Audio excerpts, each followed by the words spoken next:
अलीगढ़ में अखिलेश यादव के पहुंचने पर जहां समर्थकों ने नारे लगाकर स्वागत किया, तो वहीं दूसरी तरफ क्षत्रिय समाज के लोगों ने अखिलेश का विरोध जताया। अलीगढ़ में हुए विरोध को लेकर अखिलेश ने तंज कसा। अखिलेश ने कहा, बीजेपी अपनी नाकामी छिपाने के लिए ध्यान भटकाती है। अलीगढ़ में एसपी अध्यक्ष अखिलेश यादव के पहुंचने पर जहां एक तरफ समर्थकों ने नारे लगाकर स्वागत किया, वहीं दूसरी तरफ क्षत्रिय समाज के लोगों ने अखिलेश यादव का विरोध जताया। हाथों में काले झंडे लेकर विरोधी नारे लगाए। इस दौरान प्रदर्शनकारियों की पुलिस से झड़प भी हुई, जिसके बाद 2 कार्यकर्ताओं को पुलिस ने हिरासत में लिया। वहीं इस बीच अलीगढ़ पहुंचे अखिलेश यादव ने बीजेपी सरकार पर निशाना साधा।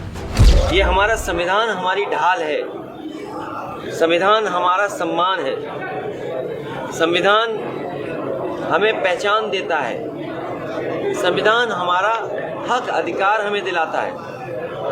उस संविधान पे समय समय पर भारतीय जनता पार्टी चोट पहुंचाती है। क्षत्रिय समाज के प्रदर्शन पर अखिलेश यादव ने कहा कि बीजेपी अपनी नाकामी छुपाने के लिए ध्यान भटकाती है। संविधान को लगातार नजरअंदाज करने का काम किया जा रहा है। न्यूज़ 18 के लिए ब्यूरो रिपोर्ट।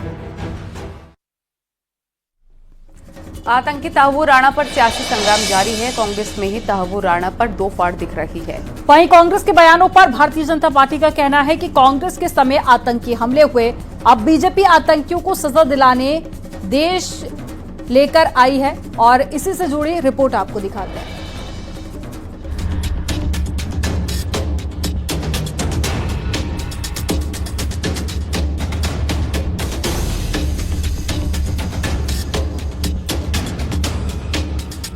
तहव्वुर राणा को लेकर कांग्रेस में ही 2 फाड़ दिख रही है। जहां कांग्रेस नेता पृथ्वीराज चौहान ने कहा कि कसाब की तरह उसे भी पूरे ट्रायल का मौका मिलना चाहिए, वहीं सुशील कुमार शिंदे ने मौजूदा सरकार के काम की तारीफ की है। राणा का जब ट्रायल होगा, उसका जब मुकदमा चलेगा, तो इसी तरह से उसको पूरा कानूनी तरीके से अधिकार देकर उसको जो भी सजा हो उसको स्वीकार करना पड़ेगा। हमारे देश में कांगारू कोर्ट नहीं चलेगा। गवर्नमेंट ऑफ इंडिया में हम प्रयास कर रहे थे उसको लाने के लिए, क्योंकि ये 26/11 का जो मामला था वो डिगअप करना बहुत जरूरी है, आज भी जरूरी है। कांग्रेस नेता कन्हैया कुमार ने तहव्वुर राणा के प्रत्यर्पण पर ही सवाल खड़े कर दिए हैं। बीजेपी की ध्यान भटकाने की साजिश बताया, जिस पर बीजेपी ने पलटवार किया है। तहव्वुर राणा को देश लाया गया है, बहुत बड़ी डिप्लोमेटिक जीत कर। किसको लाया गया है? 26/11 के जो टेरर अटैक, मुद्दा दिन भर भटकाते रहना, कभी इधर कभी उधर। कांग्रेस की सरकारों में चाहे कसाब आया, तहव्वुर राणा आया, ऐसे अनेकों लोगों ने आकर बम धमाके ही किए। हिंदुस्तान में एक नहीं अनेकों बम धमाके कांग्रेस की सरकार के समय हुए। कांग्रेस हाथ पे हाथ धर के बैठी रही, लेकिन मोदी सरकार ने विदेशी धरती से भी, विदेशी सरकारों से भी उन गुनहगारों को वापस पकड़ कर लाए। अब हमारे हिंदुस्तान के कोर्ट उनको सजा सुनाएंगे और ऐसे लोग जिनको फांसी मिलनी चाहिए उनको फांसी के तख्ते तक पहुंचाएंगे। फर्क इतना ही है, कांग्रेस के समय बम धमाके होते थे, मोदी सरकार में बम धमाके करने वालों को पकड़ा जाता है और उनके खिलाफ कड़ी कार्रवाई की जाती है। कांग्रेस हाथ पे हाथ धर के बैठी थी, हमने हाथ लंबे करके विदेशों से उनको खींच कर लाए। बीजेपी का कहना है कि आतंकियों को बिरयानी खिलाना कांग्रेस का कल्चर है, बीजेपी का कल्चर उन्हें सजा दिलवाना है। Bureau report, news 18। प्रधानमंत्री मोदी ने अपने संसदीय क्षेत्र वाराणसी पहुंचकर करोड़ों की योजनाओं का लोकार्पण और शिलान्यास किया। और ये पीएम मोदी का 50वां काशी का दौरा था। इस मौके पर एक जनसभा में पीएम मोदी ने परिवारवाद पर बड़ा प्रहार किया। देखिए।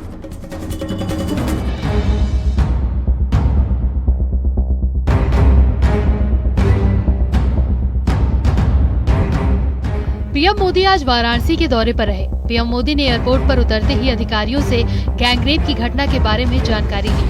पीएम मोदी ने वाराणसी के पुलिस कमिश्नर, मंडल आयुक्त और डीएम से इस घटना पर डिटेल जानकारी ली।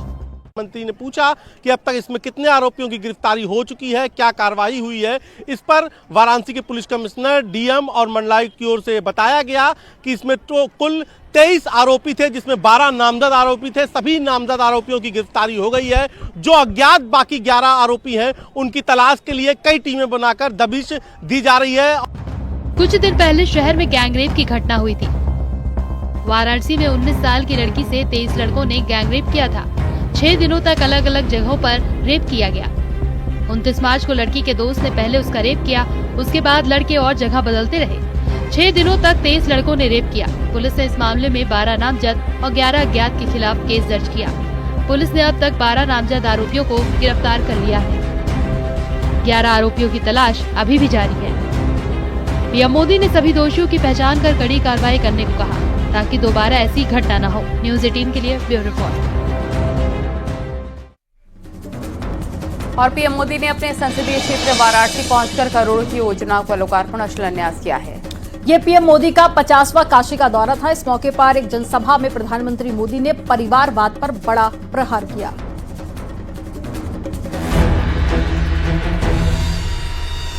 पीएम मोदी अपने संसदीय क्षेत्र वाराणसी पहुंचे। अपने 50वें दौरे पर काशी में पीएम मोदी ने 3,884 करोड़ रुपए की 44 विकास परियोजनाओं की सौगात दी। इस मौके पर पीएम ने कहा कि काशी मेरी है और मैं काशी का हूँ।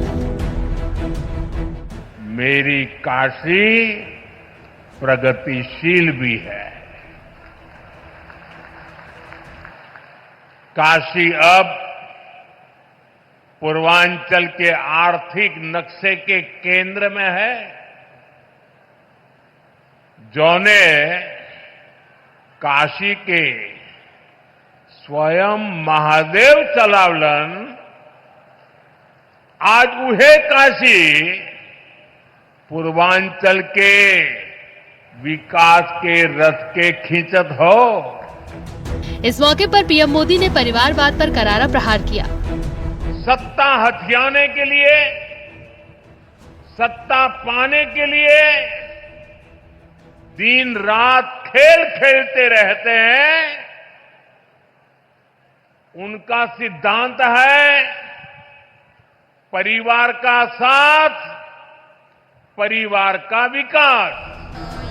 पीएम मोदी ने वाराणसी दौरे को लेकर गंगा घाट पर उनके स्वागत और लंबी उम्र के लिए आरती की गई। इस मौके पर लोगों ने पीएम मोदी के बैनर लेकर नारे भी लगाए। न्यूज़ 18 के लिए ब्यूरो रिपोर्ट।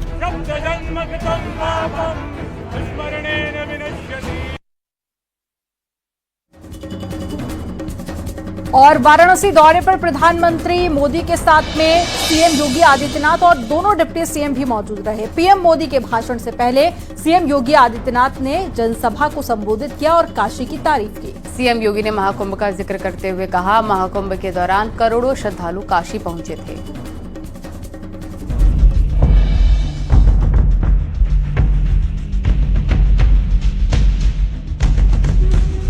पीएम मोदी के काशी कार्यक्रम में सीएम योगी भी साथ रहे।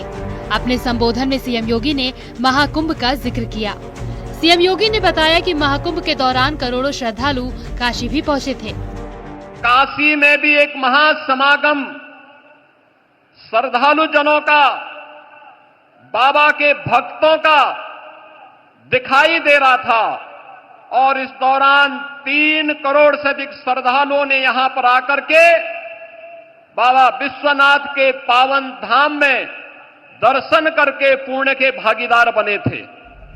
सीएम योगी ने बताया कि पीएम मोदी के नेतृत्व में किस तरह महाकुंभ ने देश ही नहीं पूरी दुनिया में अपनी छाप छोड़ी। महाकुंभ की सफलता, उसकी भव्यता और उसकी दिव्यता आदरणीय प्रधानमंत्री जी आपके मार्गदर्शन और नेतृत्व में एक नई ऊंचाई को छूता हुआ दिखाई दिया है। इस मौके पर सीएम योगी ने कहा कि जो विकास पिछले 11 साल में काशी का हुआ, ऐसा पहले कभी नहीं हुआ। न्यूज़ 18 के लिए ब्यूरो रिपोर्ट।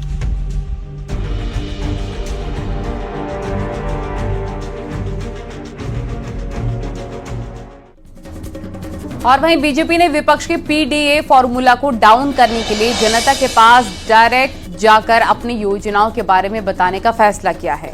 मिशन गांव गली और वार्ड चलो अभियान जारी किया गया। 13 अप्रैल तक पूरे उत्तर प्रदेश में जनसंपर्क अभियान चलेगा। 13 अप्रैल को मुख्यमंत्री योगी आदित्यनाथ गोरखपुर में शामिल होंगे। आपको रिपोर्ट दिखाते हैं।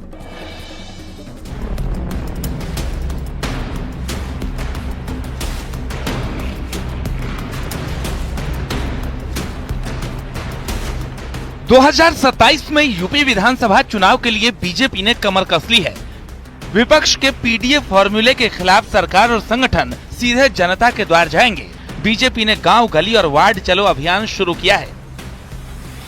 जो योगी सरकार के मंत्री हैं, दोनों डिप्टी सीएम, खुद मुख्यमंत्री योगी आदित्यनाथ गांव चलो अभियान में जुट गए हैं। भारतीय जनता पार्टी की रणनीति है कि उत्तर प्रदेश के गांवों में डोर टू डोर जाकर जनता से संवाद करना है, आम जो वोटर है उससे सीधे बातचीत करनी है। डबल इंजन सरकार के जो कामकाज हैं वो जनता को बताने हैं। बीजेपी के लिए इस अभियान का मकसद जातियों में बटे हिंदू समाज को एकजुट करना है। विकास योजनाओं के सहारे बीजेपी पिछड़े वर्ग में पैठ बनाने में जुटी है।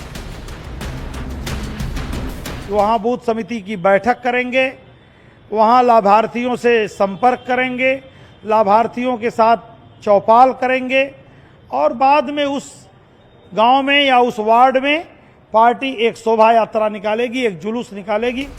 बीजेपी 13 अप्रैल तक यूपी में गांव, गली और वार्ड में जनसंपर्क अभियान चला रही है। बीजेपी के अभियान में सरकार और संगठन समेत 40,000 कार्यकर्ता हर रोज गांव, वार्ड और गली में पहुंच रहे हैं। इस अभियान में सीएम योगी 13 अप्रैल को गोरखपुर में शामिल होंगे। Bureau report, news 18।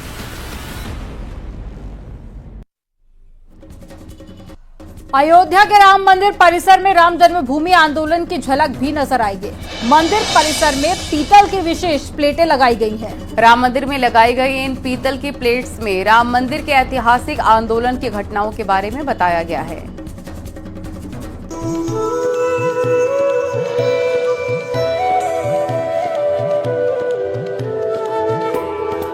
पिछले साल राम मंदिर में रामलला की प्राण प्रतिष्ठा हुई थी, लेकिन रामलला के विराजमान होने में दशकों का संघर्ष शामिल रहा।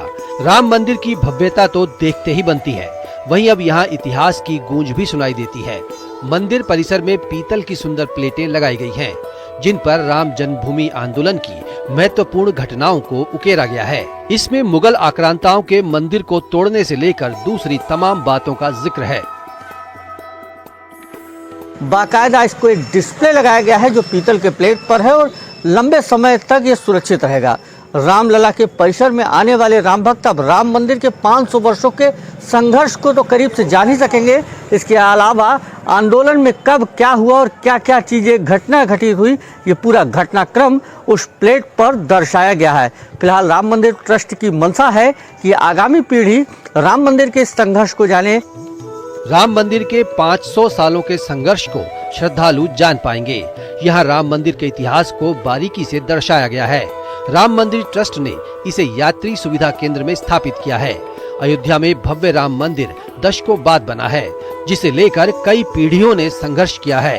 राम मंदिर का इतिहास हिंदी और अंग्रेजी दोनों भाषाओं में है। रामलला के दर्शन के लिए बड़ी संख्या में श्रद्धालु पहुंच रहे हैं। जहां तमाम सुविधाओं का ध्यान रखा जा रहा है, तो वहीं अब उन्हें ऐतिहासिक जानकारी भी मिल पाएगी। अयोध्या से न्यूज़ 18 के लिए निमिष गोस्वामी की रिपोर्ट।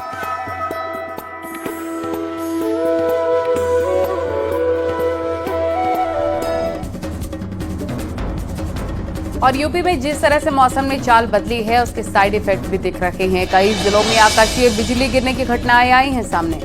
आसमानी बिजली गिरने के वीडियो भी सामने आए हैं, जो कि बेहद ही दहशत में डालने वाले हैं। कई लोगों को इसमें जान जाने की तस्वीरें भी देखी गई और सीएम योगी आदित्यनाथ ने पीड़ित परिवारों को आर्थिक मदद देने के निर्देश दिए हैं।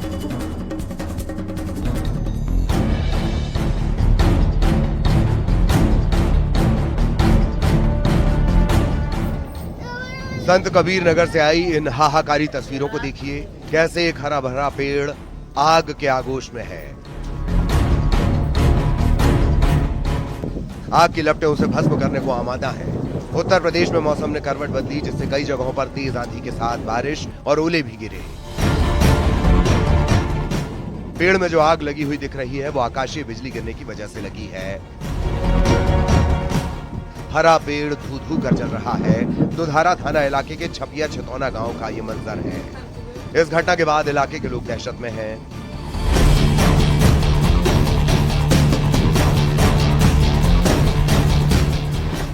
अब ये तस्वीरें देखिए जो बिहार के नवादा से आई हैं। तेज हवाएं चल रही हैं और एक पेड़ आग से घिरा हुआ है। मौसम में हुए अचानक बदलाव की वजह से जगह जगह आकाशीय बिजली गिरने की घटनाएं सामने आई। कहा जा रहा है कि नवादा के अलग अलग इलाकों में वज्रपात की वजह से कई पेड़ झुलस गए। इसकी तस्वीरें भी सामने आई हैं। लखीमपुर खीरी में बिजली गिरने से विशालकाय सागौन के पेड़ के परखच्चे उड़ गए। काफी दूर तक पेड़ की टहनियां भी गिरी। जिस वक्त बिजली गिर रही थी, लोगों ने काफी दूर से उसकी आवाज सुनी थी। गोला गोकर्णनाथ के अलीगंज कस्बे की यह घटना है। अमेठी में भी आसमानी बिजली ने कहर बरपाया। 64 साल की महिला खेतों में गेहूं की फसल काटने गई थी, लेकिन तभी आकाशीय बिजली गिरने से उनकी मौत हो गई। घटना अमेठी कोतवाली इलाके की है। वहीं सिद्धार्थनगर में आकाशीय बिजली की चपेट में आने से एक 40 साल के मजदूर की मौत हो गई।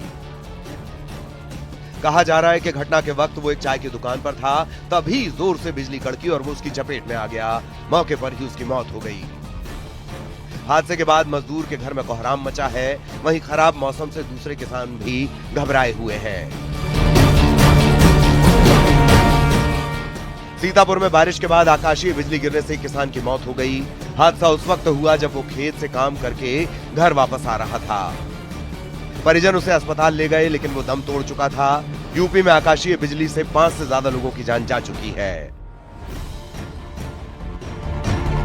एक तरफ जहां आसमानी बिजली लोगों की जान ले रही है, तो वहीं बारिश खेतों में खड़ी फसल को खराब कर रही है।